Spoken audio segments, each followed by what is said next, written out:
nanti ada itu kan begitu ya, cerita gitu kan, enggak, tapi kita seperti itu. Saya ajak kalian berdiskusi seperti biasa. Bagaimana yang terpenting itu bukan tanggal berapa tahunnya siapa, tapi makna di balik sejarah, gitu kan begitu. Apa hikmah di balik sejarah yang bisa kita ambil itu seperti apa? Jadi ada di benar sekali. Oke, kalau nggak salah hari Sabtu kan cuma ya, saya sudah mau bagikan bahannya ya. Sudah dibaca? Dipelajari? Saya kirim ke AI Pak, dapat ringkasan. Oke, apa-apa. Yang pertama, apakah bahan kajian sejarah kemarin sudah di-download? Alhamdulillah download sudah. Dibaca? Saya kirim ke AI Pak. Ada yang belum masuk buku ya? Dimasukin dong, ya teman-teman. Ketemu nggak baca? Belum terbentuk. Dibentuk ya, masa ketemu saya kan lucu gitu. Dibentuk ya, Pak Mas Ari atau siapa gitu ya. Dibentuk ketua kelas, dimasukin teman-teman yang belum karena banyak itu yang penting gitu kan ya. Jadi Pak Diki kalau nge-share bahan kuliah ya di grup WA, itu kan begitu. Di grup WA sekalian mau ngingetin teman-teman yang belum absen, yang belum isi presensi minggu kemarin itu lo diisi ya di waktu masuk ya, itu kan begitu. Yang pertemuan minggu lalu sama pertemuan minggu ini nanti setelah kuliah langsung diisi masuk. Oke, ada mahasiswa baru di sini? Ada yang baru masuk? Baru masuk?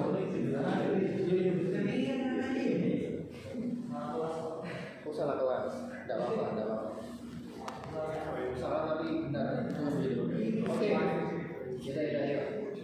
Ayo teman-teman sekalian, sekarang kemarin kita mengkaji bagaimana sejarah Pancasila. Bagaimana Pancasila dalam sejarah itu seperti apa. Cuman yang pertama dulu, tiap kita sebelum masuk mata kuliah, kita harus bertanya dari apa dulu Pak Gigi? Dari kata mengapa atau why. Bahasa tulisnya itu adalah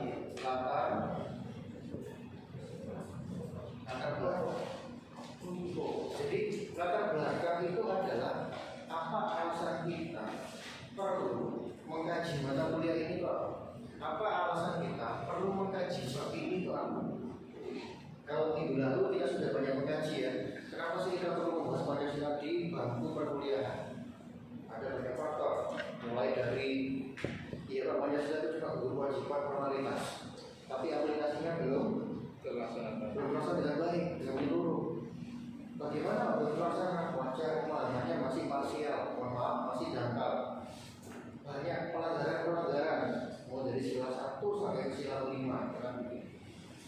Nah, teman-teman sekalian, termasuk ketika kita mengkaji tentang sejarah Pancasila, itu ya silakan masuk Mas. Maka harus ada latar belakang masalah mengapa kita perlu mengkaji sejarah Pancasila. Karena tiap pembukaan itu wajib dikajikan latar belakang agar apa? Oh iya ini penting, ya. Oh iya bahas ini tuh penting. Dan apa hubungan pertemuan kedua dengan pertemuan minggu lalu pertemuan? Lalu apa hubungannya dengan pertemuan minggu depan?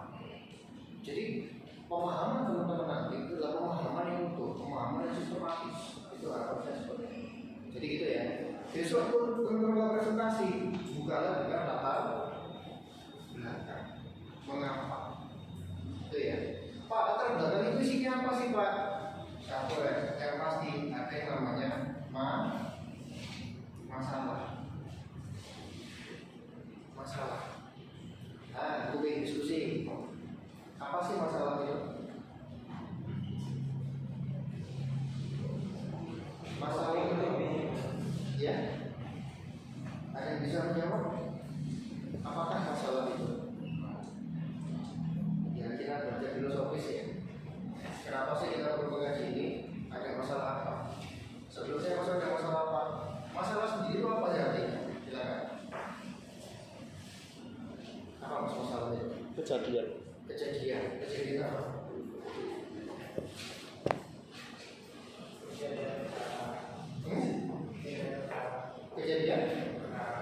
kejadian perkara, kok kriminal ya mas? Kejadian perkara, oke deh, ketika kampung dulu yang kita konstruksikan bareng. Masalah, apakah masalah itu? Kita pernah punya masalah nggak selama hidup? Banyak. Banyak pak. Contohnya masalah itu apa? Macet, terus apa lagi? Masalah finansial. Masalah finansial, saya nggak punya uang pak. Saya ingin financial freedom, dulu kan ya. Anak muda kan mungkinnya begitu ya. Apa sih masalah itu?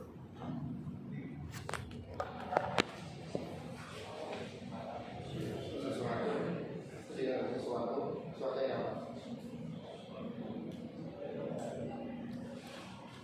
Ada nggak sih manusia juga nggak masalah?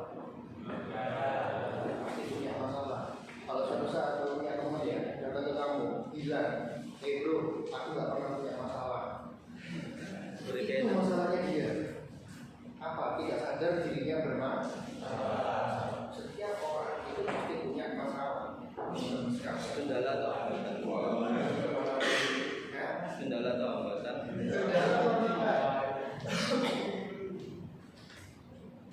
Penyimpangan juga di masalah. Kendala, penyimpangan,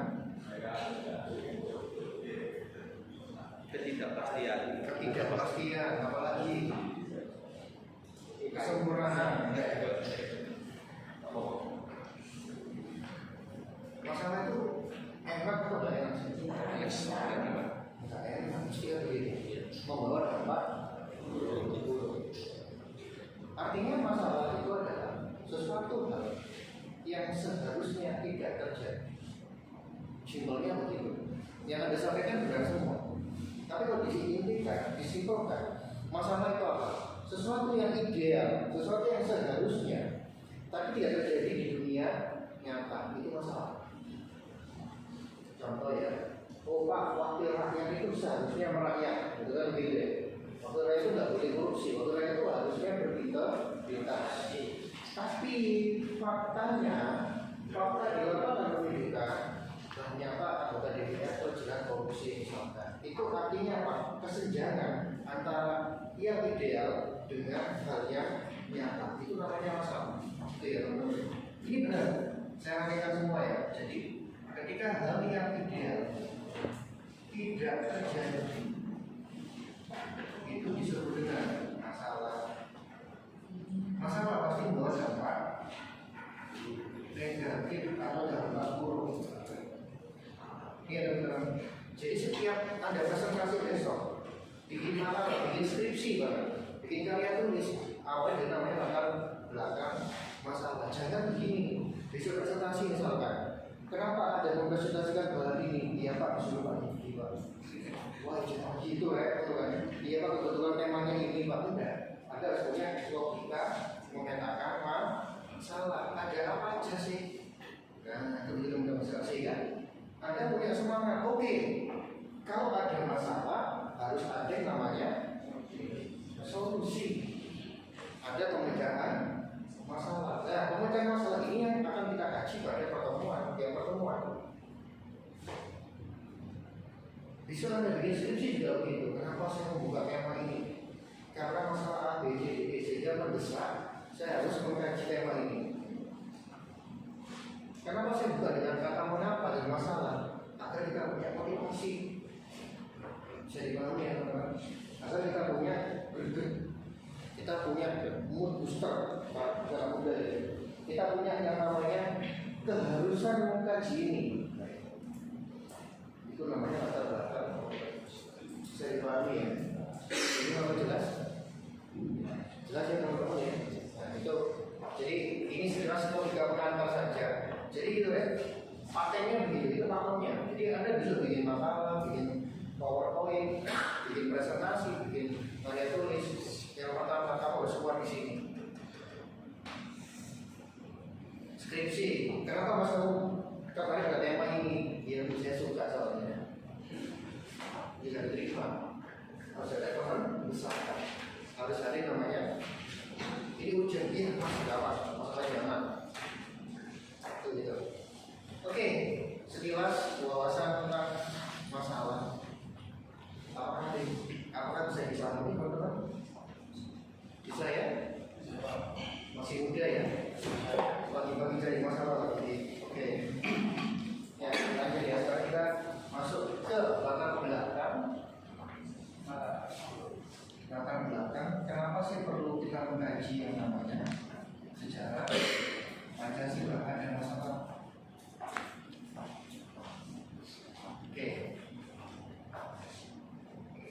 Ya, silakan berpendapat. Kenapa kita perlu mengkaji kajian sejarah Pancasila? Sepenting apa sih? Ada masalah apa sih kok kita perlu mengkaji tema ini? Silakan yang bisa berpendapat. Silakan. Kedudukan dan fungsi sejarah. Kedudukan dan fungsi sejarah. Maksudnya gimana itu? Kedudukan fungsi sejarah. Iya, oke, itu nggak salah. Cuma yang saya tanyakan adalah kenapa sih kita perlu mengkaji sejarah Pancasila? Kalau dikatakan ya, dipahami ya. Misalkan nih, logika terbalik ya. Kita nggak mengkaji sejarah Pancasila, efek negatifnya apa? Apa kira-kira? Iya, kenapa sih? Seperti apa kita perlu mengkaji sejarah Pancasila? Itu kenapa?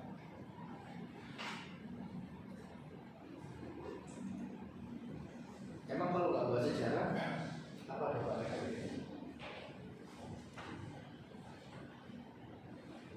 Tidak tahu bagaimana. Terus ya, tidak tahu bagaimana cara itu terukir. Tidak tahu bagaimana sejarah itu terukir. Oke, supaya kita tahu logikanya ya, nggak apa-apa ya. Apa yang tidak tahu sejarah? Nah, kalau nggak tahu sejarah, efeknya apa? Efek negatifnya apa? Tidak sadar diri. Tidak sadar diri. Tidak sadar diri. Oh. Tidak sadar. Terus? Kabar belajar berpendapat, jangan takut salah. Salah pun kata tidak bagus masih ya. Kalau gitu kan. Ini belajar logika berpendapat ya. Tidak tahu sejarah maka tidak sadar diri. Kok bisa begitu? Tidak sadar diri. Why? Ya. Kan sekarang kan banyak itu penjabat yang nggak hafal Pancasila, jadinya cara kerjanya nggak benar-benar mencerminkan Pancasila itu sendiri. Tidak mencerminkan gitu ya. Iya. Tidak mencerminkan Pancasila. Nilai Pancasila. Oke, bagus. Yang lain. Silakan Mas. Sejarah adalah guru kehidupan. Wah, sosial gimana? Maksudnya gimana ya Mas? Maksudnya gimana Mas? Guru kehidupan itu apa? Itu kan majas ya. Itu maksudnya gimana ya?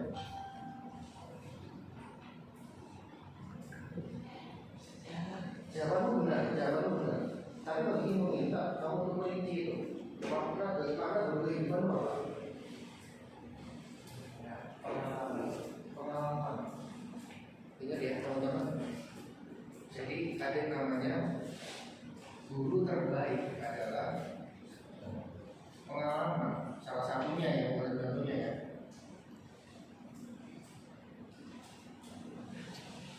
Contoh, kenapa negara kita gampang dipecah belah? Kita bisa ambil hikmah dari yang namanya sejarah.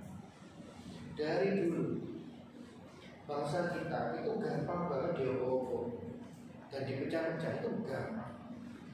Kita kalau kembali ke pelajaran SD sampai SMP, sejarah kerajaan-kerajaan, kenapa sih nggak susah menang lawan penjajah Belanda? Satu faktor yang paling penting yaitu gampang dipecah belah. Kerajaan Banten misalnya, Aceh, Diponegoro. Pangeran Diponegoro itu perang lawan Belanda nggak sedikit betul, tapi banyak tentara bayaran yang dari orang pribumi, bayangin, melawan bangsa sendiri. Itu teman-teman sekalian. Jadi sejarah sebagai guru kehidupan. Oke, saya sepakat dia bisa sebagai apa? Untuk mengambil yang namanya hikmah. Ini yang penting di situ. Ya, saya penasaran maksudnya dengan nggak tahu sejarah, nggak sadar diri itu apa sih Mas maksudnya? Boleh nggak dijelasin lebih jauh? Kalau lebih dalamnya sih yang lebih mudah saja ya. Contohnya Itu kan banyak penjabat yang nggak hafal Pancasila. Hafal aja enggak ya? Hafal Pancasila 1 sampai 5 nggak hafal. Iya, memang viral. Itu kan cara kerjanya kurang benar gitu. Nah, efeknya begitu ya. Iya. Teman-teman sekalian. Yang lain? Menyepelekan. Kok bisa menyepelekan? Mas? Karena tidak tahu dia dari misalnya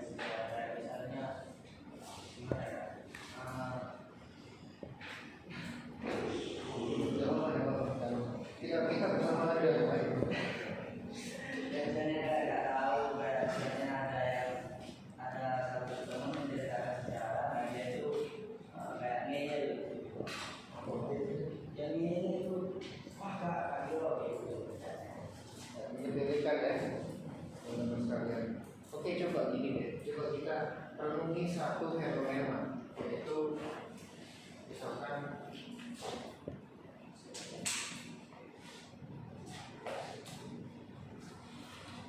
contoh, saya pernah menyampaikan tentang kasus pekerja itu dilarang ibadah ya, pernah kan gitu ya. Ada yang seperti itu. Jadi misalkan seorang muslim dilarang jumatan, itu masih ada. Perusahaan yang seperti itu masih ada. Saya nggak bilang semua, tapi masih ada. Ataupun perusahaan yang melarang pegawainya berkunjung misalkan, itu ada. Saya nggak tahu seperti itu. Nah, artinya apa? Coba kita bayangin. Tadi kan saat itu, atau misalkan Pancasila itu seringkali dikontradiksikan dengan apa sih? Dengan agama. Itu sering. Pengamalannya sering. Contoh dari 2024 tahun kemarin, pembina DPP Prof. Sudirman Yudi pernah bilang, Paskibra nasional itu jangan berkerudung. Yang kerudungan bapak semua. Itu pernah ada ucapan seperti itu. Ikuti bila itu nggak teman-teman? Ikuti ya. Artinya apa kalau seperti itu? Tadi kan satu nilai agama tertentu dalam hal ini Islam misalkan, itu kan dikorbankan. Padahal kalau kamu lihat sejarah, Pancasila itu diambil dari mana? Dari agama. Saya nggak bilang dari Islam saja, tapi dari agama. Artinya apa? Kalau kita nggak tahu sejarah, memang efeknya mas akan tidak sadar. Efeknya seperti itu. Historis, maksudnya gini, lu kok malah justru mengorbankan agama tertentu? Padahal Pancasila itu juga diambil dari agama. Kita sebenarnya di dalaman intinya ya, teman-teman sekalian. Artinya, pentingnya sejarah itu luar biasa. Bahkan kita manusia, itu kan menanyakan bagaimana sejarah diri kita, betul ya? Kamu umur berapa sekarang?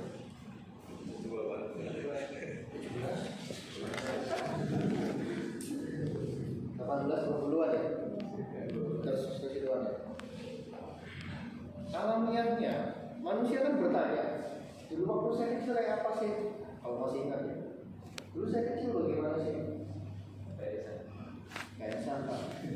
Oke, layangan Pak katanya. Nah, manusia juga punya pemikiran besar menanyakan bagaimana Pak sejarah asal usul alam semesta. Itu manusia sebagai makhluk yang berpikir, itu mempertanyakan segala sesuatu, termasuk dari mana saya. Itu kan bicara sejarah manusia. Dari mana alam semesta itu bicara seluruh. Dari mana asal usul segala sesuatu itu bicara bersama. Jadi sejarah itu tak dihindarkan, termasuk Pancasila. Ini luar biasa teman-teman. Luar biasa, pergumulannya itu luar biasa teman-teman. Jadi memahami sejarah itu sebenarnya adalah satu rangkaian memahami hakikat Pancasila. Pancasila dijelaskan dari berbagai sejarah. Dulu waktu merumuskan itu full perdebatan. Dulu waktu merumuskan dia dilihat dari berbagai macam sudut pandang nilai. Artinya kita harus tahu sejarah, nggak tahu diri. Akan bisa menerima dari guru terbaik, yaitu pengalaman. Itu pentingnya dari sejarah. Dan sejarah itu sekali lagi teman-teman mengambil yang namanya ini teman-teman, maknanya seperti apa? Bagaimana kedalaman maknanya sehingga kita bisa mengaplikasikan itu kamu mas. Kenapa kok Pancasila itu mohon maaf biasa jadi formalitas, biasa tembok dan macam-macam? Karena nggak tahu untuk memahaminya, apalagi mengkaji sejarahnya. Kenapa orang seringkali miskonsepsi toleransi misalkan? Itu juga karena dia tak menuntut bagaimana ini dulu dicetuskan Pancasila ini. Sehingga itulah kenapa kita pentingnya mengkaji namanya sejarah Pancasila itu sesungguhnya. Bisa nggak sih Pancasila diterapkan di negara lain? Nanti kita akan kaji itu juga. Apakah Pancasila itu hanya terbatas di Indonesia? Apakah Pancasila itu originally based on Indonesian wisdom atau diimpor dari berbagai macam negara misalnya? Itu kita harus tahu. Agar apa? Kita tahu diri kita dan bisa mengambil namanya pelajaran. Oke, bisa dipahami sejauh ini? Jelas atau bingung? Jelas ya? Ada yang bingung nggak apa-apa, pelan-pelan aja. Mas di belakang ada yang bingung? Jelas ya? Boleh dilanjut?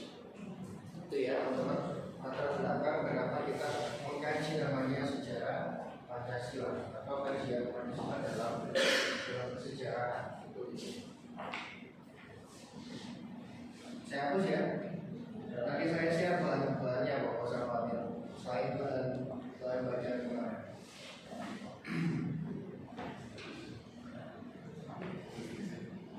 Oh iya, saya lupa menyampaikan. Saya tuh lebih suka ngajar pakai papan tulis ya daripada pakai PowerPoint atau pakai proyektor, nggak apa-apa ya.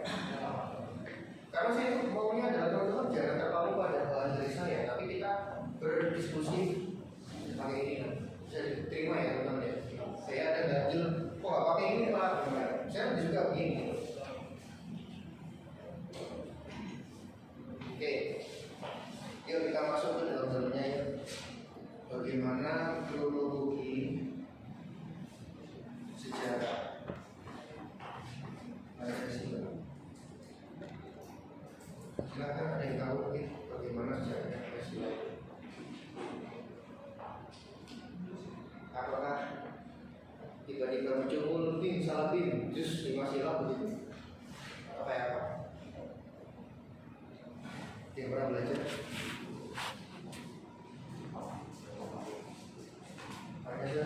Pancasila lahirnya kapan sih? Ya, ada yang masih ingat? Hari lahir Pancasila itu tanggal berapa? Ayo, kapan mas? 1 Juni 1945. 1 Juni 1945.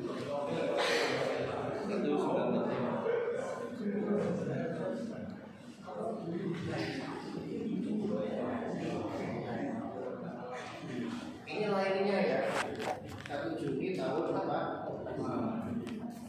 Itu disahkan, dicetuskan oleh Presiden kita pertama kali, yaitu tahun 1945, terutama pada tanggal 1 Juni sebagai dasar negara.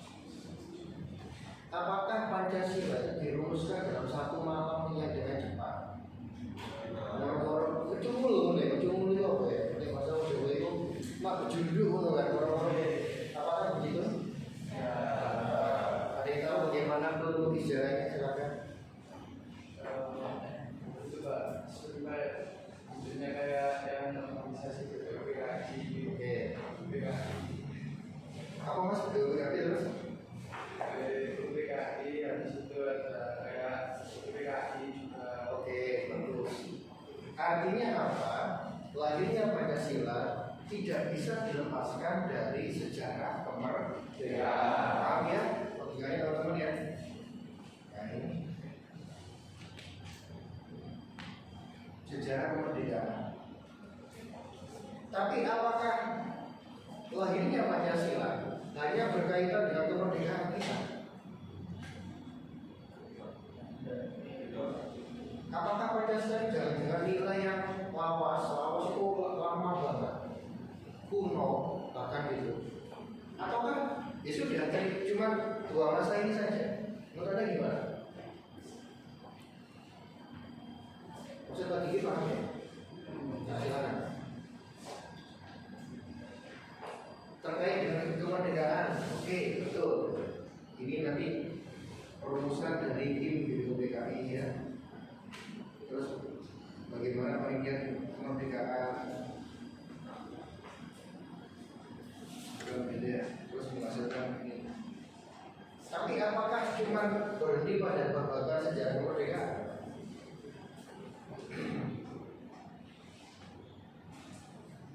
Atau bagi kita yang lebih dalam lagi ya, Pancasila itu asli dari Indonesia atau dia impor atau mix?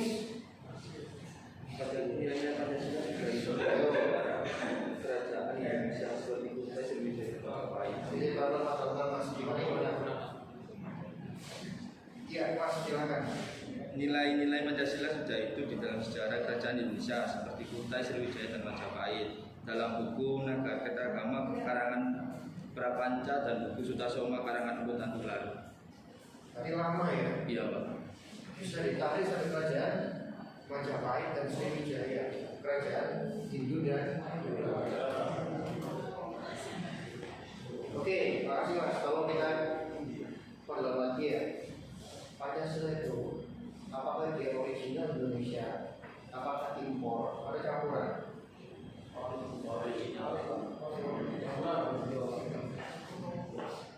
Yang bilang original apa argumennya? Jangan lupa ya, seperti biasa ya.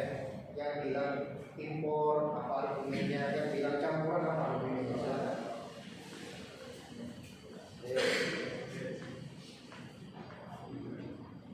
Ya Pak Mas, menurut kamu gimana?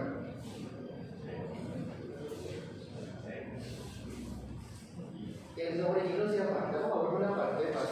Ya, kenapa kok original? Ya, menurut saya sudah ada di itu Pak. Di sini ya? Iya. Ada pendapat yang itu original Indonesia.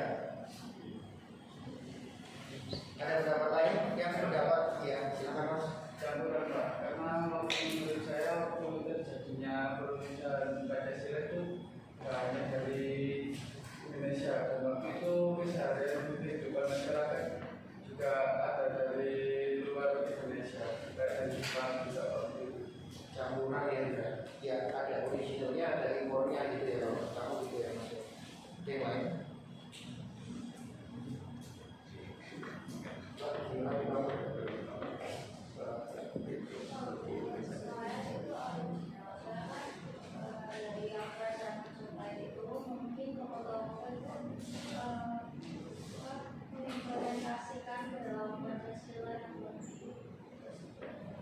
Oke.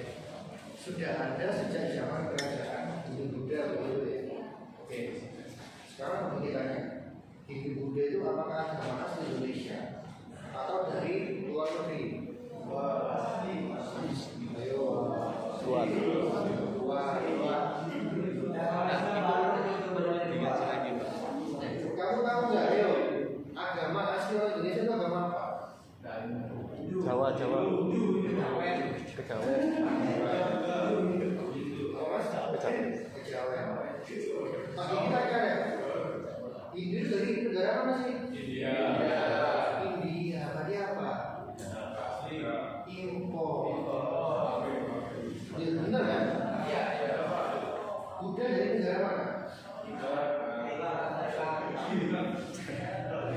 Tiongkok. India juga. Jadi kamu kalau merujuk ke sini teman-teman, itu juga bisa merujuk pada masuknya agama Hindu dan Buddha. Dua-duanya agama ini itu berawal dari negara India.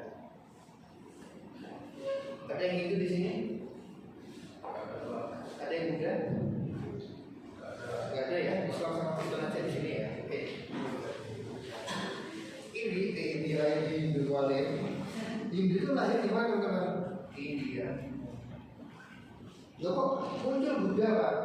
Buddha itu lahir karena dia tidak sepakat dengan agama Hindu. Kalau Hindu kan banyak dewa ya. Kalau Buddha itu nggak usah banyak dewa, nggak usah. Kamu kalau belajar sama Buddha itu ada sisi agnostiknya. Jadi nggak mementingkan iman pada Tuhan, tapi yang penting adalah bagaimana membebaskan manusia dari penderitaan. Itu yang utama dari Buddha. Tapi kalau India yang penting adalah bagaimana kepatuhan pada dewa-dewa. Jadi dua-duanya lain di India. Dua-duanya apa? Berseberangan. Dia masuk sebenarnya ketika awal kali pada zaman kerajaan Kutai. Kutai di mana teman-teman tahu? Kalimantan. Nah, belum kejawab tadi apa sih agama asal Indonesia itu? Tinggal kejawab ya, apa kejawab ya? Agama asal Indonesia itu apa? Yang awal kali, apakah Islam? Enggak. Islam itu mana terakhir? Kristen? Tambah terakhir Kristen itu nanti. Maksudnya loh ya, maksudnya ini tambah terakhir. Ayo, yang asli Indonesia, dia tahu nama apa? Kamu buka ya, agama Kapitayan. Pernah tahu? Iya. Kapitayan itu agama asli Indonesia. Jadi agama yang dianut nenek moyang kita. Nenek moyang kita itu juga bukan asli Indonesia kok. Dari Indonesia, dari Cina sana. Teman-teman sekalian, artinya apa? Apakah Indonesia itu original Indonesia? Pancasila itu? Kalau begitu, atau impor jangan-jangan? Atau campuran? Kesini dulu ya. Ini agama apa sih Pak Kapitayan? Kapitayan itu agak mirip, saya nggak bilang mirip terus ya, agak mirip dengan agama Konghucu di Cina. Dia itu kalau sama Google silahkan ada apa? Dia itu ya. Pak, Kapitayan itu agamanya di Indonesia atau di Jawa atau apa? Kebanyakan Jawa. Dia itu bisa gini mas. Dia itu menyembah Tuhan, tapi Tuhannya nggak terdefinisikan. Paham ya? Jadi kayak apa gitu kalau di Abstrak. Tuhannya itu abstrak. Jadi apa yang Tuhan? Semar. Yang awalnya semar, tapi semar itu jauh. Misalkan Islam ya, Islam kan bisa mendefinisikan Tuhan. Misalkan Tuhan itu esa dan sebagainya. Atau Kristen misalkan dia bisa mendefinisikan Tuhan itu ada Bapa, ada Yesus dan sebagainya. Kalau kita yang Tuhan itu adalah sesuatu yang abstrak, dia nggak bisa dipikirkan, tapi dia ada. Dan dia ingin harmonis dengan alam. Intinya begitu agama Kapitayan. Ini agama asli orang Indonesia. Baru masuk Hindu Buddha. Habis itu disusul dengan apa? Islam. Terakhir baru masuk agama Kristen. Artinya agama-agama sekalipun itu berasal dari luar negeri. Hindu Buddha dari India gitu ya. Islam Kristen dari Timur Tengah, Islam dari Arab, Kristen dari mana? Dari Yerusalem, itu kan begitu dan lain-lain ya. Jadi apa original Indonesia? Tapi apa? Kan dia campuran. Pancasila itu dibilang asli Indonesia juga nggak bisa dengan original Indonesia nggak bisa. Karena memang dia itu menyerap dari berbagai macam nilai-nilai agama.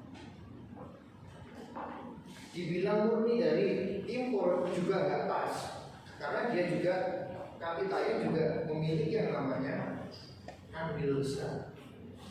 Jawa yang termasuk itu juga punya andil dalam merumuskan Pancasila nilai-nilainya. Oke, pelan-pelan dulu. So far bisa dipahami teman-teman? Jelas ya. Tadi apa Pak Gigi? Dia campuran. Campuran itu bukan berarti jelek itu enggak ya. Tapi dia memang dibagi dua, original dan ada impornya juga.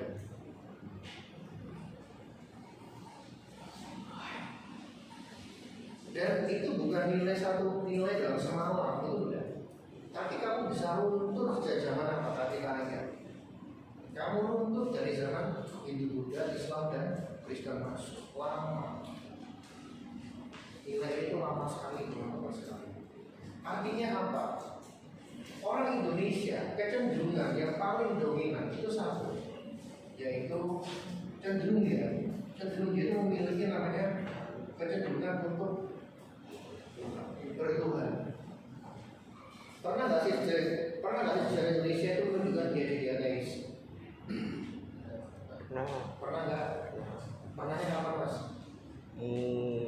Zamannya Bung Karno yang PKI itu. Iya, pernah, tapi tidak dominan. Caranya begitu. Orang Indonesia dalam sejarah memang Tuhan dia bertuhan. Apapun definisi Tuhan ya. Ada yang termasuk nanti misalkan ya. Ada yang ini ya kaki ayam misalkan. Ada yang animisme, dinamisme tahu ya. Kalau animisme itu adalah misalkan nih, kalau kamu ke Bali gitu ya, pohonnya kan disarungin, pernah tahu ya? Itu tahu nggak kenapa?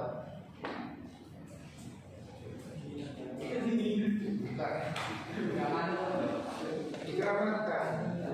Jadi kalau animisme tidak sesuatu yang percaya, tiap benda itu memiliki roh.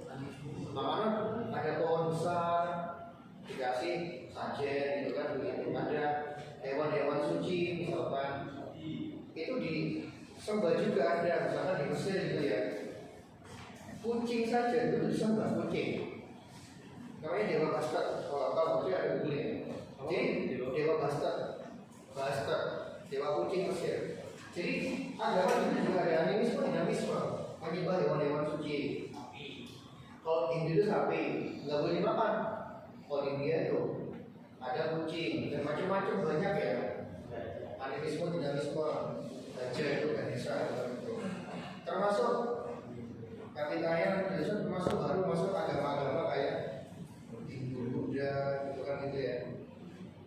Islam dan Kristen. Pak, pernah nggak sih orang Indonesia itu sejarahnya ateis? Pernah.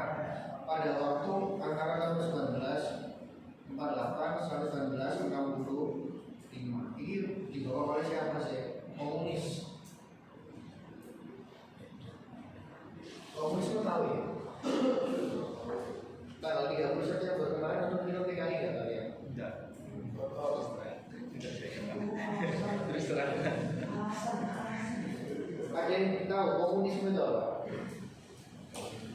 Pernah dengar mungkin atau pernah Anda googling atau kumpul dengan komunitasnya itu ada? Hah? Sebuah ideologi. Nggak Pak, dibaca informasi sebuahnya kayak gitu Pak, kayak ada pasannya, semua yang bisa ditaruh yang belum jadi masalahnya sama saja itu harus ditanggung oleh negara, bukan orang lagi negaranya. Berarti semua itu harus ditanggung oleh negara. Simpelnya gini komunisme itu. Komunisme itu adalah ideologi yang menghilangkan kepemilikan pribadi. Perampasan aset, tidak sampai seperti itu sih. Tapi oke, aset itu dipergunakan untuk banyak orang, untuk semua orang. Jadi tidak ada kepemilikan pribadi. Misalkan kalau dulu itu ada Pak, bos tuang tanah itu punya pabrik. Dalam komunisme itu nggak boleh, nggak ada. Karena semuanya adalah milik semua. Maka harus miliknya adalah sama rata sama rasa. Itu sebenarnya komunisme itu begitu. Ujungnya komunisme itu adalah meniadakan yang namanya negara. Jadi kayak punya. Iya, punyamu. Nah itu begitu. Dan komunisme itu cenderung ya selalu ya. Cenderung itu anti agama. Kenapa? Agama dianggap sebagai candu. Kalau kita candu, agama itu memabukkan. Bagi komunisme, bukan bagi saya ya. Bagi komunisme itu agama itu memabukkan. Kenapa memabukkan? Karena sejarah Eropa menunjukkan agama itu digunakan alat untuk menindas. Misalkan tuan tanah gitu ya, dia punya pegawai banyak dibayar kecil, disuruh kerja keras. Mereka bukan melawan, tapi mereka malah berdoa kepada Tuhan. Doa itu apa isinya? Gak apa-apa miskin di dunia, yang penting kaya di akhirat. Artinya mereka gak melakukan revolusi, mereka gak melakukan yang namanya pergerakan untuk melawan kezaliman, tapi mereka malah dihina hubungan dengan agama. Itulah kenapa komunisme itu anti banget pada agama. Bisa dipahami ya. Betulnya gimana Pak? Kita bahas istilah pertama, kita bahas komunisme itu kayak apa? Itu lawannya istilah sama. Komunisme itu ingin menggantikan Pancasila dengan apa? Ya komunisme tanpa agama, tanpa kelas, tanpa ada kelas sosial, tanpa ada negara bahkan. Itu sampai ekstrim kayak begitu. Oke, kembalikan topiknya. Jadi artinya apa? Kecenderungan Indonesia itu adalah bangsa yang cenderung bertuhan. Walaupun dalam lembaga sejarah juga pernah ada arus komunis. Anda kalau free di rumah, saya sarankan nonton channel YouTube ya.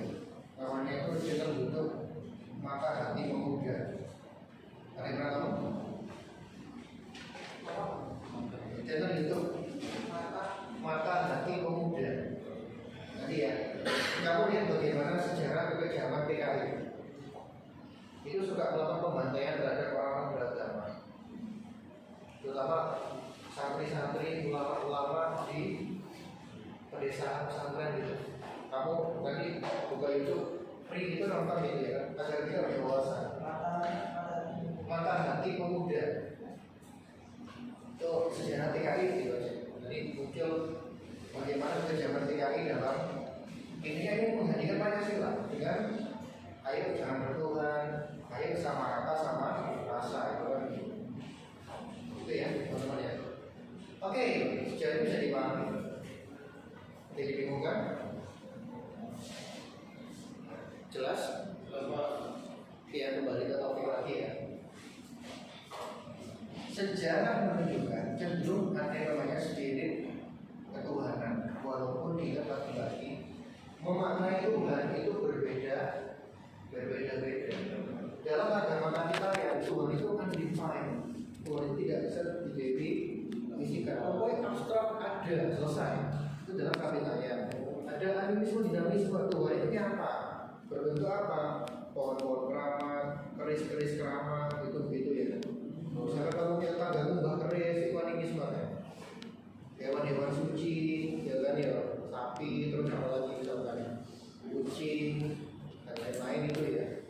Terus juga Hindu Buddha misalkan harus ada patung Hindu ya sebagai perantara. Kalau Buddha itu sebagai penghormatan. Islam misalkan memahami Tuhan itu sebagai something yang itu absolut misalkan. Kristen dengan konsep trinitas dan lain ya. Jadi teman-teman sekalian, kalau kita lihat dari babakan sejarah sebenarnya sila pertama yaitu ketuhanan yang Maha Esa itu diambil dari mana sih? Diambil dari sini.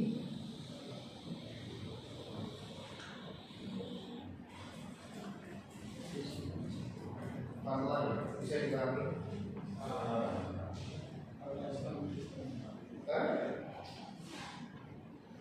Jadi sebenarnya kalau dari sejarah teman-teman sekalian yang menunjukkan orang Indonesia itu kan juga yang orang bertuhan dengan berbagai macam jenis ketuhanan itu dikristalisasikan dalam bentuk sila yang pertama. Itulah kenapa di Indonesia itu boleh nggak jadi ateis? Kita nanya pada kalian. Boleh. Yang bilang boleh siapa, yang bilang nggak siapa? Jangan lupa alasannya. Kenapa kok boleh? Boleh nggak menjadi ateis atau agnostik? Ragu-ragu akan adanya Tuhan. Yang bilang boleh tadi siapa? Boleh kan? Apa argumennya? Nggak apa-apa. Kan? Ayo mas, monggo, ayo.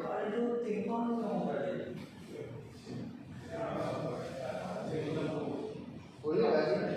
Indonesia itu tak melarang Pak, tapi dari Amerika itu harus beragama karena sesuai dengan Pancasila. Nggak marah, ya. Boleh jadi ateis dulu. Kan tidak direkomendasikan.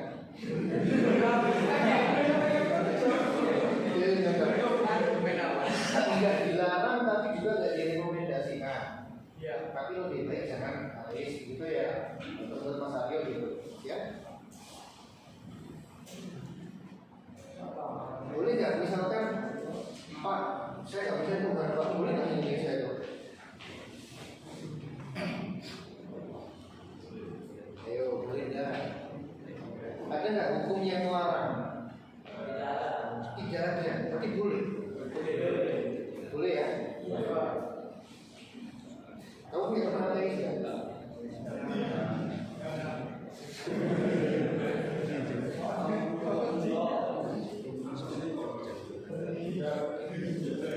Ayo,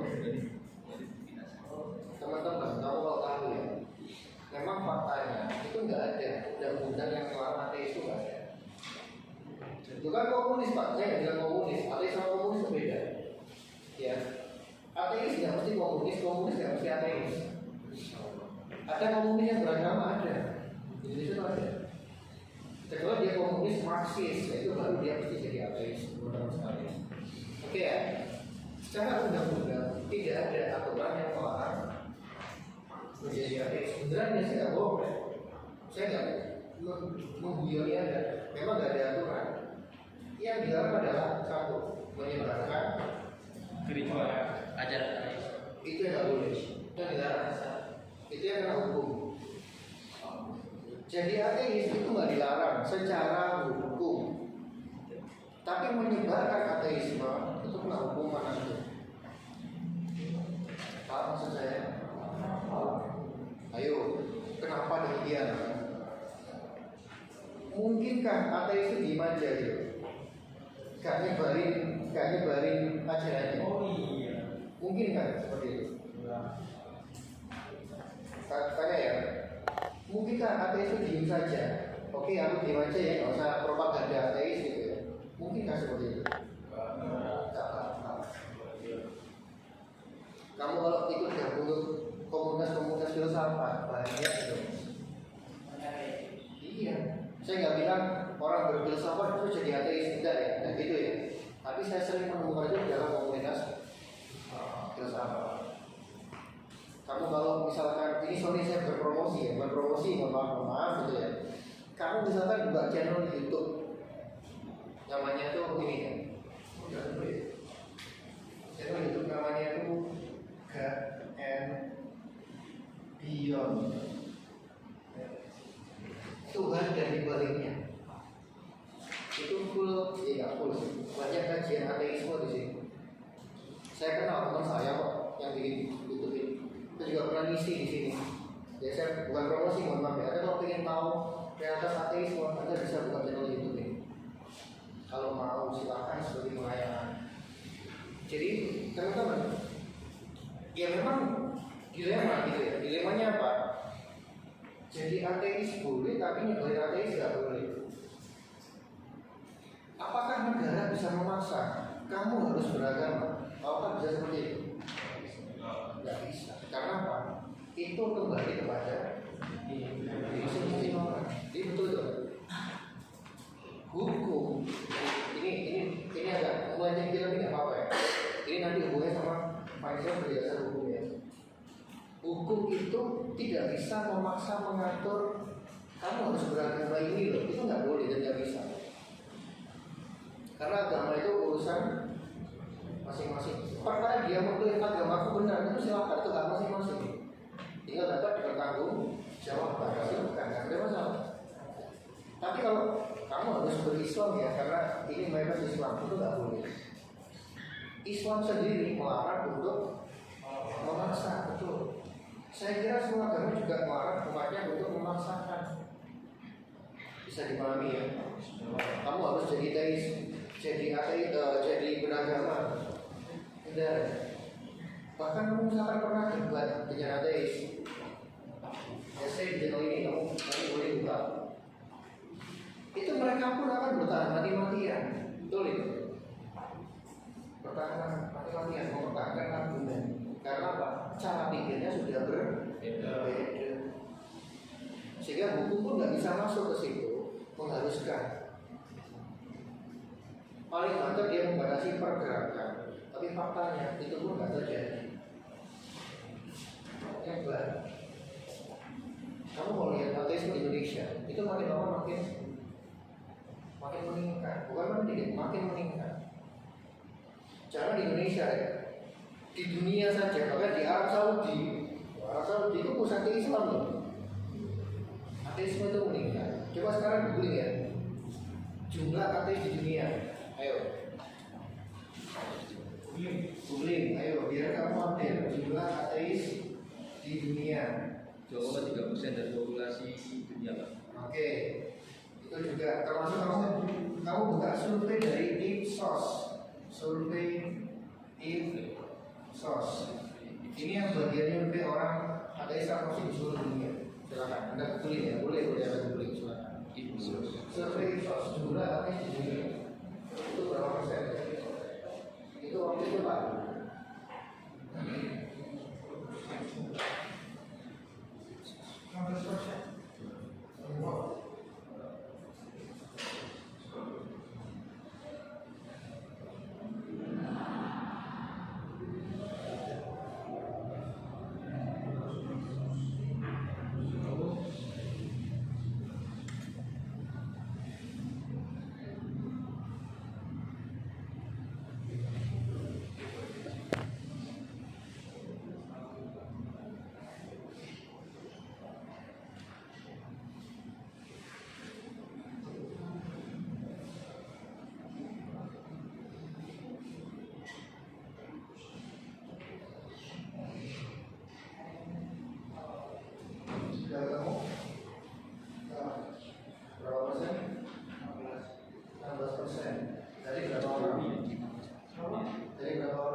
Sekilas saja, itu kan begitu ya.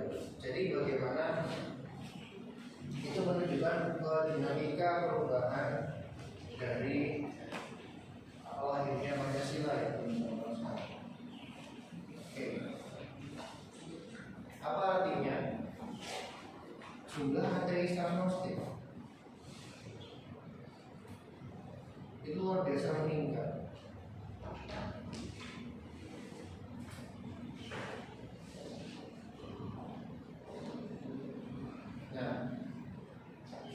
Ini tantangan bagi pendidikan Pancasila kita.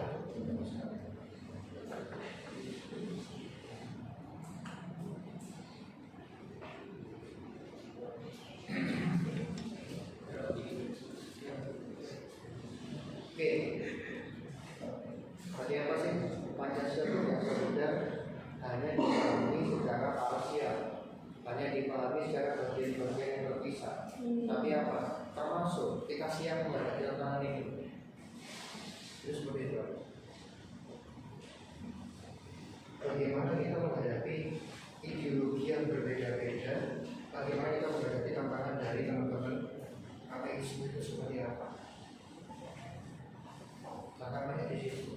Tantangan lainnya adalah selain misalkan ateis dan agnostik, satu lagi yang tidak kalah penting.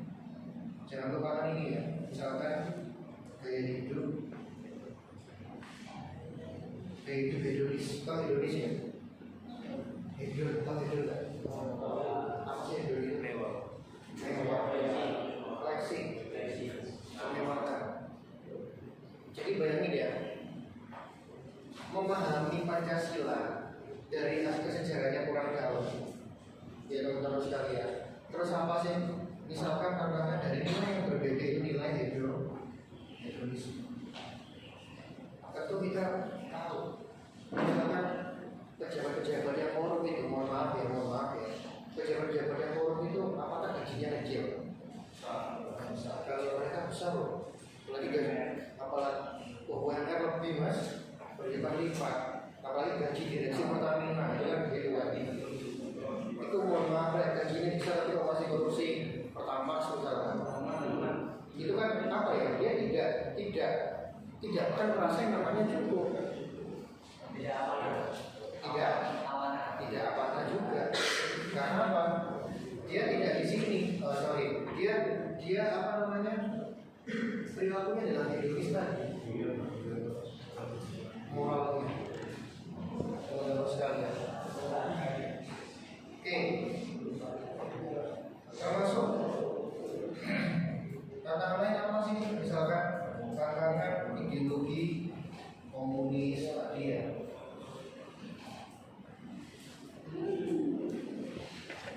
Kalau komunis itu ekstrim ya tadi ya. Bagaimana dia meniadakan negara dan dia meniadakan yang namanya agama. Kalau liberalisme itu mainnya lebih halus. Liberalisme itu liberal, kebebasan. Jadi apa sih kebebasan itu? Dalam liberalisme kebebasan adalah standarnya ketika dia tidak mengganggu orang lain. Jadi dia bebas tapi tidak mengganggu orang lain. Itu liberalisme. Lupa contoh mohon maaf ya. Zina, hubungan suami istri di luar pernikahan, zina. Itu kalau di negara-negara barat, negara liberal, itu adalah hal yang sangat normal biasa.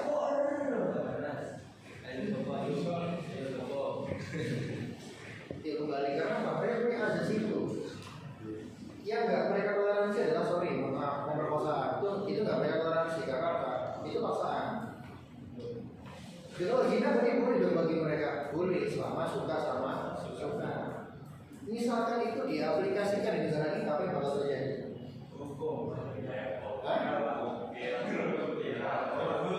Suka karuan mereka mereka. Loh, kita belum suami istri kok udah gak suami istri? Gak apa-apa ya, ini suka sama suka. Ya, itu lagi banyak masalah belum. Iya betul. Banyak masalah. Jatuhnya cuma seperti itu. Jadi, mohon maaf ya. Selain tantangan tidak memahami sejarah yang seperti tadi, juga kita dihadapkan dengan berbagai macam nilai-nilai yang berbeda. Nilai orang Pancasila, hedonisme, termasuk yang namanya kebebasan liberalisme. Itulah kenapa mohon maaf ya, LGBT itu diperbolehkan di negara-negara liberal. Amerika misalkan, itu nikah sesama jenis itu sudah di legal, termasuk yang tokohnya itu penyanyi itu Sam Smith, orang tahu nggak? Sam Smith yang dulunya tuh mohon maaf ya, cowok banget sekarang jadi kawan-kawan desa itu kan seperti itu. Di Belanda misalkan itu diperbolehkan nikah sama jenis. Jerman, Thailand apalagi itu dalam Indonesia itu menakutkan. Kamu kalau ke situ ada cowok gak ngerti nanti nggak asli itu kan begitu ya. Cara pikir mereka cara pikir liberal,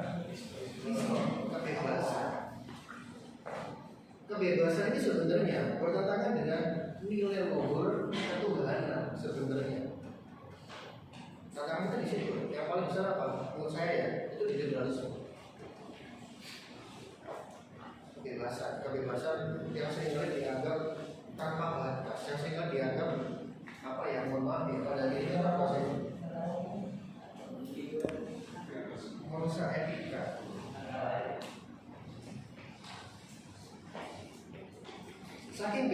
itu dengan liberal. Kepemilikan senjata api diperbolehkan. Contoh di Amerika Serikat yang mohon maaf ya. Pertama saja. Kenapa kok banyak kasus penembakan? Karena senjata api di sana itu legal, diperbolehkan. Bahkan mohon maaf ya, obat-obatan terlarang, narkoba misalkan, itu peredarannya makin nggak terkontrol. Coba Anda googling ya, Philadelphia zombie. Pernah tahu nggak? Nah, itu apa sih? Philadelphia zombie, coba di searching.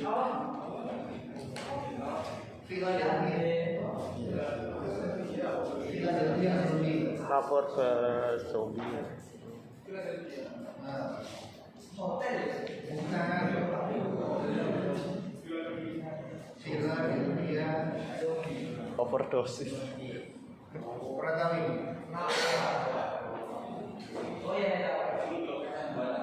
Jadi itu satu kota, hampir semua ya. Itu kecanduan narkoba. Jadi terus, mohon maaf nih, kalau orang normal kan jalannya kan ya biasa, bebas gini. Di sana jelas zombie kayak gini, kayak orang santau. Sekarang ini dulu liberalisme itu luar biasa. Jadi Amerika Serikat, sambil dibaca apa? Amerika Serikat itu, mohon maaf ya, negara yang maju ilmu pengetahuan teknologinya, tapi bermasalah dalam moral, budaya, dalam keadilan agama, apalagi mohon maaf ya, karena mereka sangat liberal. Masalahnya teman-teman, nilai-nilai ini itu sudah masuk kemana lagi ke Indonesia. Jadi negara kita negara yang ramah, ramah terhadap apapun, semua bisa masuk negara kita. Liberalisme bisa masuk, komunisme bisa masuk, semua bisa masuk negara kita. Tanpa adanya namanya filter. Ini yang akhirnya Pancasila itu sebenarnya memiliki tantangan yang besar. Pancasila sebagai filter bagi itu, apalagi dalam pendidikan. Tapi dalam fenomenanya seringkali apa? Tadi ya, praktek tidak memahami sejarah yang utuh tadi. Dan yang kedua, kita dihadapkan dengan berbagai macam nilai, mulai ateis, agnostik, hedonisme, komunisme, bahkan sampai liberalisme. Isme ini luar biasa.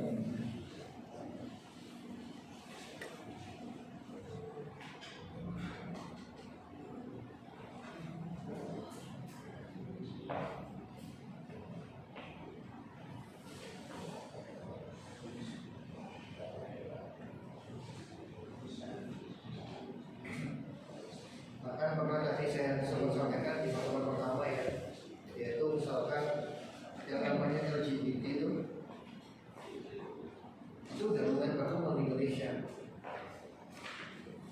mulai berkembang gitu. Jadi kalau lihat debatnya di TV1 misalkan banyak, sekitar 3.000-an sekian ya. Sudah cukup banyak ya, terutama di Jawa Barat sana ya, luar biasa banyak ya. LGBT ini kalau dibiarkan terus ya, misalkan dengan tokohnya kan atau di Indonesia kalau misalkan Ragil atau Ragil yang suaminya macam, kalau suaminya meninggal apakah dia duda atau janda? Kan bingung kita. Itu ya kan membingungkan kalau begitu. Tapi seringkali mereka itu menyuarakan, mohon maaf ya, kami LGBT tapi kami bisa berbuat baik, seringkali demikian. Bahkan waktu itu saya pernah nonton langsung ya, Ragil naik haji misalnya. Itu mohon maaf ya, akhirnya kan membuat kita itu bingung gitu.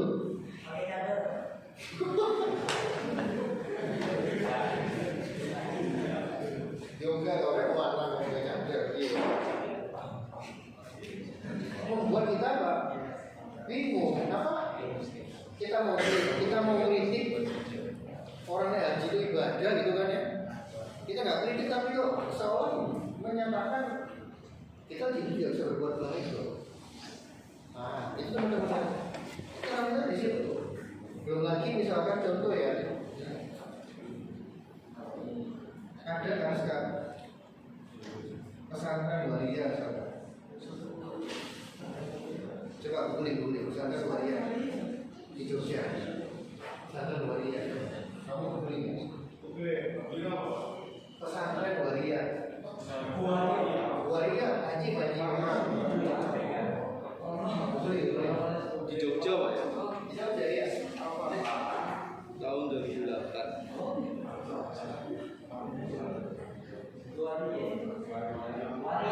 Yes.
Itu fakta loh, ya. Bener nggak bohong kan saya? Fakta. Iya. Jadi, mohon maaf nih, kita dalam tantangan pendidikan Pancasila itu menghadapi berbagai tantangan nilai, termasuk misalkan seperti ini. Nah kita kan repot, Pak ada pesantren waria, Pak respon gimana gitu? Waria atau gimana mereka pesantren? Atau bagaimana? Apakah dibiarkan atau bagaimana? Ada. Kenapa? Sampai sekarang masih.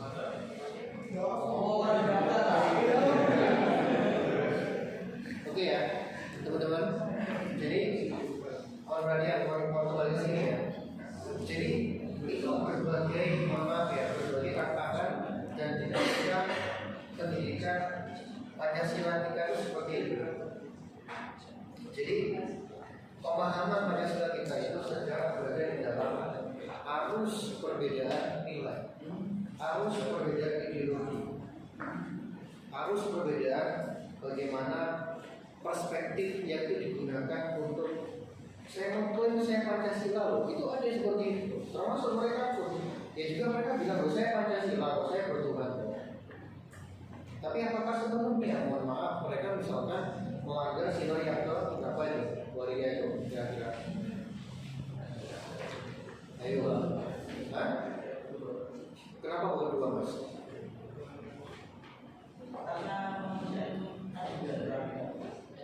Yang nggak manusiawi gimana ya mereka? Ayo, apakah dengan itu kemanusiaan mereka hilang? Atau mohon maaf, atau dengan kemanusiaan? Oh iya gimana? Ayo, mohon maaf ya, sorry. Ini ketika saya menarik ya, menjadi waria, menjadi LGBT. Apakah itu bertentangan dengan Pancasila? Kalau bertentangan dengan apanya Pancasila bertentangan?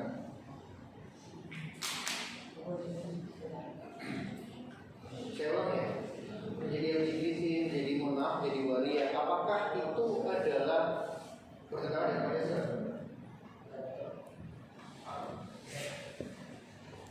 Iya atau tidak? Tidaknya kenapa? Apa yang bertentangan itu perilaku dan tindakannya, Pak. Perilaku tindakannya. Oke, perilaku tindakan LGBT itu apakah apakah bertentangan dengan Pancasila? Iya, Pak. dengan apa? Agama. Ada nggak agama yang lain? Ada nggak agama yang bolehkan menjadi seperti itu? Ada. Islam melarang. Itu juga melarang kan ya? Tahu saya ya, melarang untuk menjadi waria dan mati. Maksud, mohon maaf. Tapi seringkali, perhatian ya, seringkali ketika LGBT ini diperkuat pada dasar nilai liberalisme, mereka menemukan pembenaran biasanya bukan kebenaran, tapi mereka menemukan pembenaran. Contoh, loh kamu kenapa jadi LGBT? Iya, takdir Tuhan.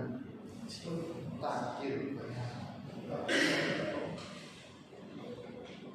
Mereka nggak bisa membedakan mana takdir mana nasib. Itu nasib bukan takdir. Nasib itu apa kejadian kamu? Kok bisa orang jadi LGBT? Karena apa? Apa karena genetik? Nggak ada gen. Ungu itu nggak ada. Bener kan kamu ngomong saya? Nah, itu dikarenakan faktor. Karena faktor apa sih? Mohon maaf ya. Itu karena faktor apa sih? Lingkungan. Karena faktor lingkungan, faktor traumatis. Makanya mohon maaf teman-teman sekalian, kita kalau bercanda sekalipun jangan bercanda yang mengarah ke sana. Sorry ya, mohon maaf ya. Bercanda model-modelan gitu ya. Atau misalkan walaupun kita laki-laki sama laki-laki, mohon maaf ya, itu tetap harus ada batas, betul ya? Ada batas. Jangan nggak karu-karuan lewati batas. Kebiasaan bisa menjadi kejadian. Sempat tanya sama orang yang itu, jawabnya gini Pak, sering kumpul sama anak cewek, jadi lebih Bisa, betul. Itu faktor psikologi dan lingkungan. Artinya apa? Ketika dia mohon maaf ya, mereka bilang takdir, itu nggak tepat. Karena apa? Tuhan sendiri melarang untuk mohon maaf LGBT. Bisa dipahami ya, teman sekalian ya. Jadi, yuk kembali ke sini. Iya benar. Tantangan kembalian ya. Tantangan kita dalam belajar Pancasila itu nggak sesimpel itu. Artinya apa? Ingat ya, kembali ke topik. Selain faktor kesejarahan, faktor pemaknaan juga juga karena faktor apa? Kita nih dalam bias nilai, dalam keadaan apa? Perang ideologi, perang nilai. Kita menghadapi ateis agnostik juga iya. Terus apa lagi? Kita juga menghadapi, mohon maaf, yang namanya nilai-nilai berbeda-beda. Itu teman-teman seperti itu. Maaf ya Pak, ini soal tadi sama teman saya sudah kepikiran ini Pak, kan ini tadi pembahasan tentang kayak seperti sama kayak bagian juga Pak. Nah ini sudah kepikiran kayak Bapak tahu itu dalam Pak. Nah kayak gitu, kayak misalnya pas misalnya dia kan operasi gitu. Iya, masing-masing. Sama kayak katanya juga kan, kayak itu otomatis dia itu kayak auratnya itu jadi ya apa hanya tetap jadi laki-laki. Ya, Bapak. kalau kembali ke aslinya dia, kalau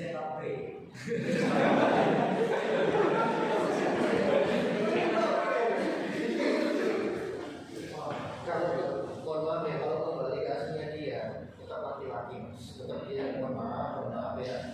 Saya nggak ada problem dengan beliau, tapi kalau dari segi hakikatnya dia, hukum-hukumnya juga itu laki-laki. Ini kalau dikubur juga mohon maaf, dia juga sebagai seorang. Pak, sudah kadung Pak, ya sudah gimana? Ya mohon maaf, apa yang jadi pada laki-laki Pak? Saya nggak tahu apakah teknologi terbaru bisa kembali dengan laki. Karena gini mas, misalnya ya, itu ada. Tahu kasus ini nggak, kasus yang pemain voli TNI Pangandaran, itu tindakannya benar. Oke, aku nyesel. Aku tuh laki-laki sebenarnya, maka aku harus memilih laki-laki. Jadi gini loh, ketika kita tuh itu Itu namanya kalau salah kunta. Kunta itu jiwanya cewek atau sebaliknya tapi tubuhnya cowok atau sebaliknya ya. Kan nggak mungkin mix cewek cowok misalkan. Setengah-setengah. Ya ini salah satu, mana kecenderungan yang paling kuat secara fisik atau kejiwaan, dan juga kembali pada hakikatnya dia. Mohon maaf, kalau dia laki-laki tapi merasa ada jiwa kecewekan, satu treatment bisa, betul mas, bisa. Saya mohon maaf ini cerita, saya nggak sebut merek ya, punya teman saja. Dulunya itu seorang, mohon maaf ya, seorang homo. Tapi pacaran sama laki-laki real mas. Ya,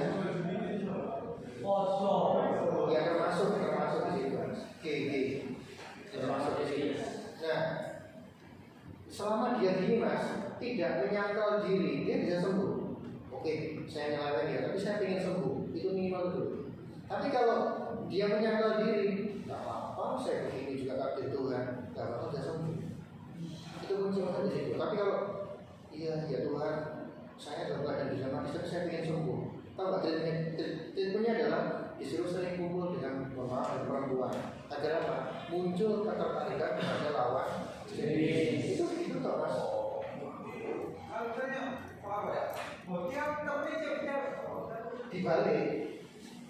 Dibalik dia harus kumpul dengan cowok-cowok. Rapi. Iya, kayak gitu lah. Kayak gitu lah kayak Iya gitu mas. Jadi para dokter mohon maaf ya, spesialis kelamin itu bolak-balik bilang apa? Ayo terapi itu udah sembuh.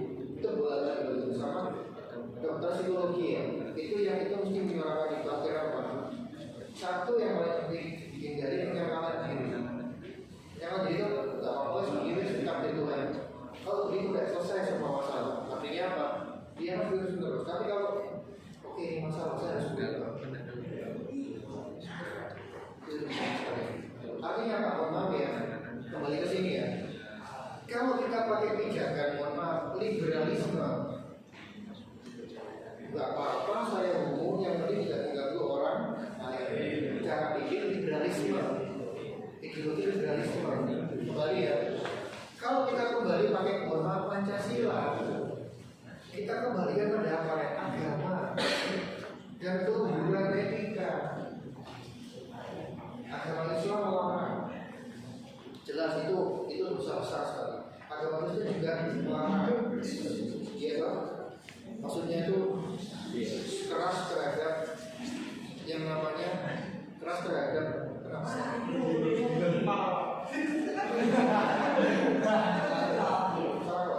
nggak tahu.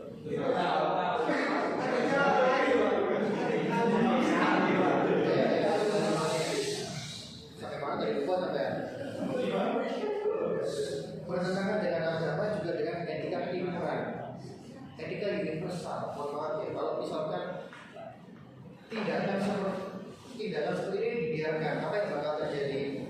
Merusak jalur keturunan. Yang pertama, mengakibatkan mohon maaf penyakit sorry ya, kelamin, HIV, AIDS yang itu nggak ada obatnya sampai sekarang, sipilis dan lain-lain.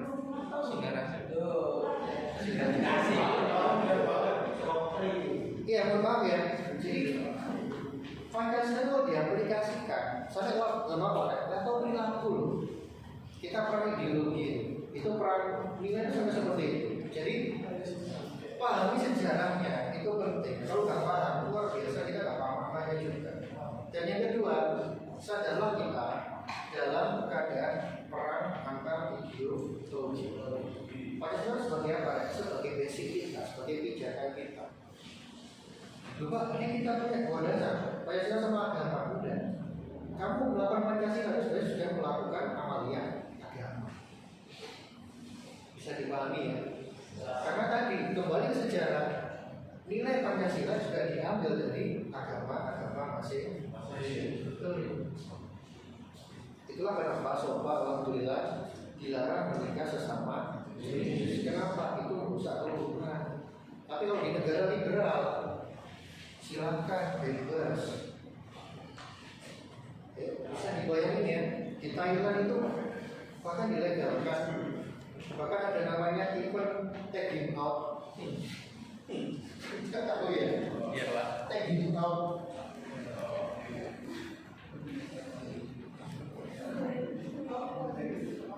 Kalau tagging out enggak? Kemarin udah jelasin. Saya jelasin ya. Nanti Itu kan tapi ngeri. Dibiarkan, dijadikan yang namanya wisata namanya. Oke, bisa dipahami? Hah? Kenapa mas? Oke, ayo kembali ke sini ya. Oke ya. Itu teman-teman beberapa tantangan dalam hal pendidikan Pancasila, yaitu apa? Yang paling kuat itu adalah peran nilai. Ini ya, peran ideologi atau peran besar negara. Yang paling banyak mana Pak Diki? Yang paling susah dan yang paling dominan adalah kamu menghadapi hedonisme sama liberal. Ini yang paling baik. Kenapa? Satu, liberalisme itu menimbulkan kebebasan, kenikmatan, tapi kenikmatan yang semu. Misalkan, ya mohon maaf tadi ya, yang mendingan suka sama suka. Ingat teman-teman, perilaku itu bukan sekedar membawa pada kebahagiaan, tapi juga membawa pada satu kemuliaan. Kenapa mohon maaf ya, zina itu dikatakan buruk dalam agama karena tidak membawa pada kemuliaan, tidak membawa pada kehormatan, yang kedua tidak membawa pada keselamatan. Jadi perilaku dasarnya apa? Kemuliaan, keselamatan, dan kebermanfaatan, jangan lupa. Tidak semuanya teman-teman. Makanya gini, Pak, saya berikan pada seorang wanita, oke itu wajar, itu fitrah. Bagaimana perilakumu? Zina Pak, wah itu ya mohon maaf ya tadi ya. Kita hanya memikirkan kenikmatan sesaat. Sementara banget sakitnya lebih banyak. Belum dosa, belum wajar guys.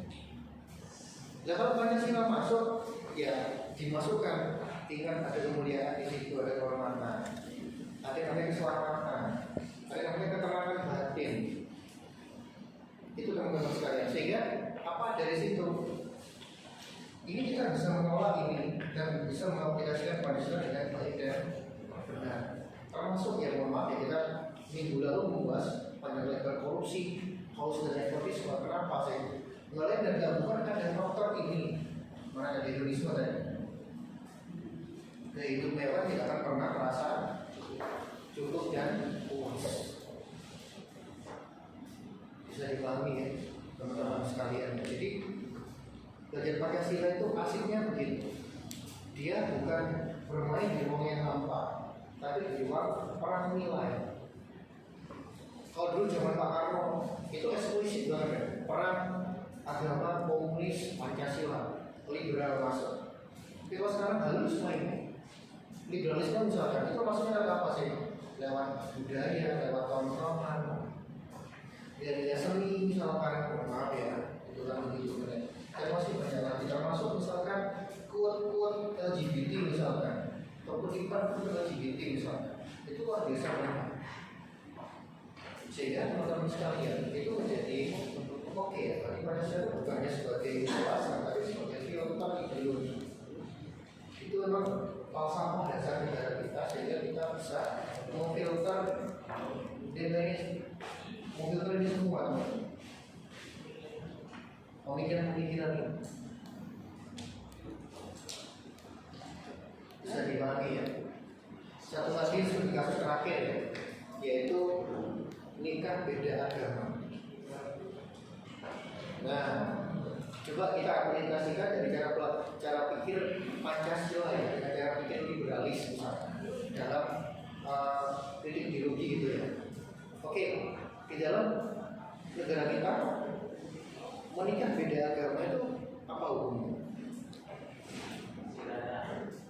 Hah? Pidana. Boleh dan tidak. Apakah diperbolehkan? Boleh. Nikah beda agama? Aturannya apa? Ada cara?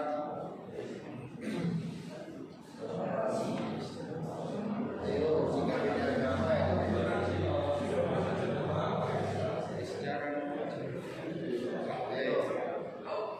Terakhir, nikah beda agama itu boleh nggak di negara kita? Kalau boleh argumennya apa? Jangan lupa ya. secara Menikah beda agama, rasa tidak boleh. apakah boleh? Secara Ayo. Bicara hukum. melarang meninggalkan dasar Boleh? tidak boleh Pak. Secara harga Saya mengatakan beda agama gimana bagi dia? Kenapa nggak bisa? Kenapa? Karena salah secara hukum nggak apa-apa. Kalau hukum nggak apa-apa. Secara praktik tidak sampai hukum negara. Ya, saya belum. Kenapa nggak sah? Kenapa dilarang secara hukum? Kenapa sih? karena ada Ya kan saya bilang, apa? ada undang-undang. Undang-undang. Iya, oke. Lalu kenapa kok dilarang? Ada yang tahu? Kenapa? Menurut saya Keturunannya bingung. Itu siapa? Ya. Ini karena kan ada undang-undangnya itu mungkin mencegah angka perceraian atau Tadi mungkin ya untuk mengantisipasi ya biar tidak jadi perceraian karena apa tadi beda prinsip tadi ya. Yang lain? Kalau dalam agama Kristen boleh nggak nikah beda agama? Boleh kan? Apa alasannya apa?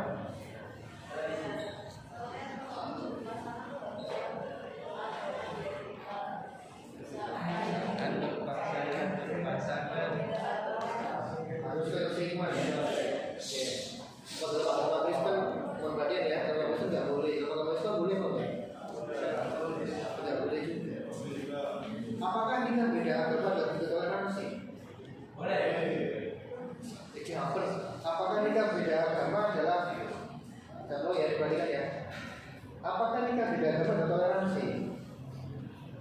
Kan yang bilang kan, wih nikah beda agama ada toleransi itu. Apakah begitu?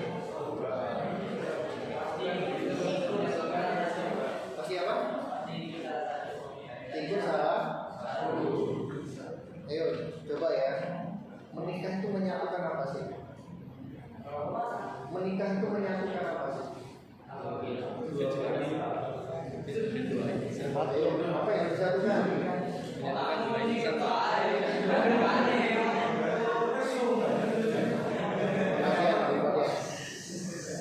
Teman-teman menikah itu adalah satu.